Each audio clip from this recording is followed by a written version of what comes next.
yeah, this is just gonna cut straight off at 10 minutes. I decided to do this daily video journal to become better at speaking. At first, as if you started from the beginning, it was in the mirror, and then I decided my mirror work is kind of personal. That's like a personal journey. And if you don't know what I'm talking about, I did a 52-week series, literally 52 weeks. It's 50 um 2 3 videos in that playlist right now, and 54 will come at the end of this year once I finish my own series, because I'm going to do the whole series as well.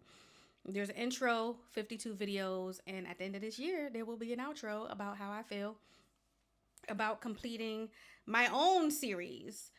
I don't just do shit just to do shit. Everything that I do is intentional. And I don't think people understand that that is what it is. So while I have the commitment to myself to put out X amount of videos, which is 1,000, which we are definitely on the way towards that. There is a commitment to myself for quality. I don't just put shit out. I don't just put stuff out. I remember, do I want to say that? Is this sometimes I want to tell stories and excuse me, be very open about things. Hmm. Hmm. That's very interesting. I'll keep that thought to myself, but we're going to move forward. It's really about saying shit. Okay, fuck it. I'm just going to say it. I remember there was a group of me and 3 other people, and this is not to talk about the people in the group. This is the bigger message. And this was supposed to be a group of encouraging people to do their social media stuff, right? And what did 30 Black say? First it was 4, now there's 3, then there's 2. So there's 2 left, and it's me and one other person on this journey. Now, this is not to say that life doesn't happen. Life happens. Life will spank the shit out of you. Ask me how I know. But I think what I was saying a little bit yesterday, and I don't like to compound on thoughts from the day before. These are all new thoughts, but this is kind of like sort of a segue on accident. You can't help someone more than they want to help themselves. And this is, now I'm talking about social media stuff, right? So when people get online and say all of these things that equate to no confidence in themselves and what they can produce, they want to do it because they see other people doing it. When people get into content creation, boom, let's go there. When people get into content creation, they don't understand the quality that you have to have. Number one, the dedication and the consistency. It's really the consistency. You will eventually get to the quality once you become consistent. There's only so many times that I'm going to do something and then I realize I need to find my mics. It's echoing because it's a different type of day, or the air is off, or I don't have, my soundboards. It's different, right? So as you are consistent with the production of producing, the quality comes with that. You have no choice. Just like by the end of the year, I know we're on day 22. I know that I'm going to be able to speak in sentences and in thoughts that don't include one of the tasks, one of the tricks that I actually taught in my own mastering public speaking class is to slow down. And that's something that I also need to do. You see how I just did that? I slowed down. So once you slow down, the ums, the uhs, they stop. You can say it internally. I love to practice what I preach. I do. I have been trying to figure out how the fuck I'm gonna keep this dating series going.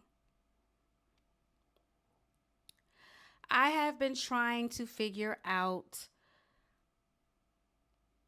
how I'm gonna keep any of this shit going, and what am I going to do, or what my schedule is going to look like when I finally become employed. So now I feel something. I don't know what I'm exactly feeling, but it's like, you need to, while you have this time, you need to pre-record some episodes. So let's listen to that, because wasn't I just talking about listening to myself the first time? Yeah. Listening to myself the first time. It's just really interesting.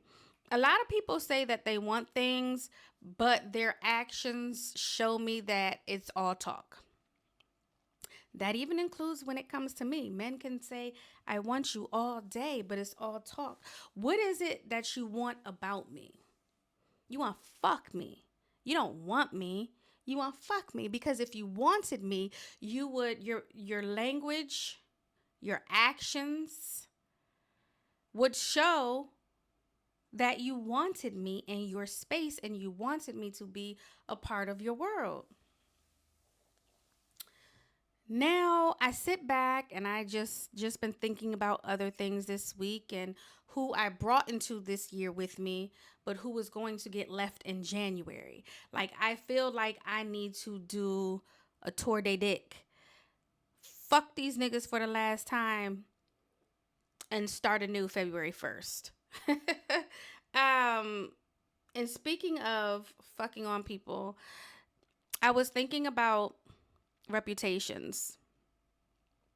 And what is a reputation when you're older? Because I know when you're younger, the stigma is, oh, that's a hoe, da da da da da da.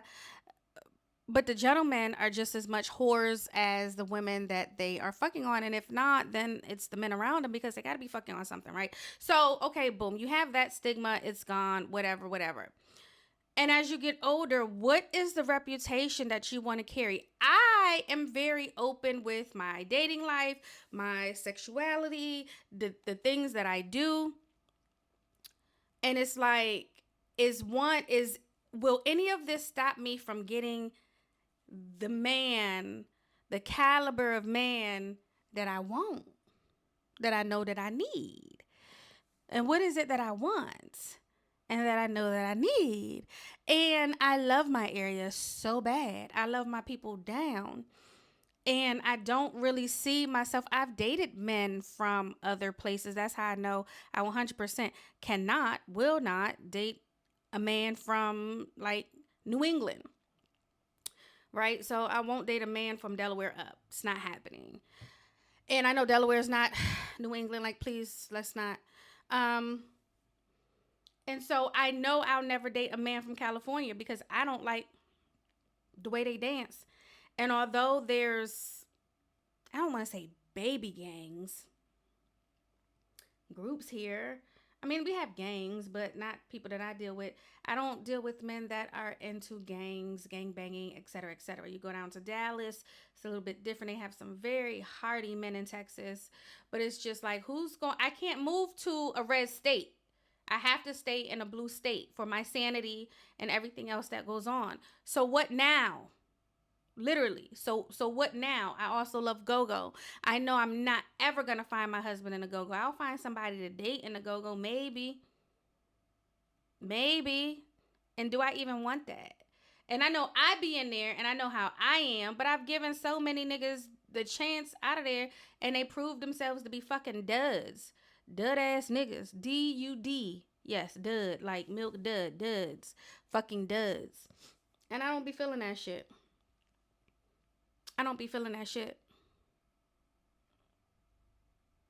I love them. I love the cultural aspect. But what can I really do with what we have here? It's gonna have to be like a transplant that stays here, right? Because what else? But not even them. They're fucking corny. And speaking of transplants,